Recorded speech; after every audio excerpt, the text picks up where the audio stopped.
সকল ছাত্রছাত্রীরা সবার মনোযোগ চাই। তিন ভাইয়ের গল্প শুনবো এখন আমরা, তাই আর গানে গানে ছন্দে ছন্দে সবাই হারিয়ে যাই। আচ্ছা, কাবলু বাবলু হাবলু ছিল তিন ভাইয়ের নাম। কাবলু বাবলু হাবলু ছিল তিন ভাইয়ের নাম।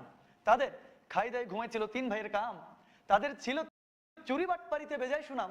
তাদের একটা ছিল দুর্বলতা, তা ছিল আম। তিন ভাইয়ের ছিল তাদের বেজায় আমের শখ। তারা খেয়ে নিত 20 কেজি এক বৈঠক। খেতে খেতে ঘরে দেখে আর কোনো আম নাই। তারা চুপি চুপি আম বাগানে চুরি করতে গেল। তাই চুপি চুপি গেল তার আম বাগানের মাঝে। তখন বাগানের মালিক ছিল বাগানেরই কাজে। ছিল বাগানের মালিক এক মস্ত পালোয়ান।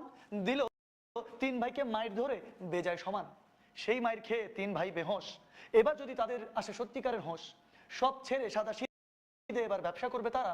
তাদের জীবনে আসলো এক অন্যরকম ধারা। ব্যবসা করতে গিয়ে দেখে মূলধন নাই।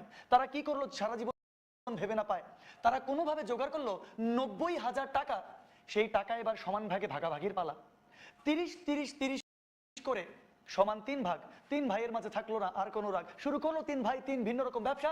তারই গ্রাফ দেখবো আমরা, হালকার উপর ঝাপসা। কি কেমন লাগলো তোমাদের? তোমরা কি বুঝতে পারতেছো আমরা কি শুরু করতে যাচ্ছি?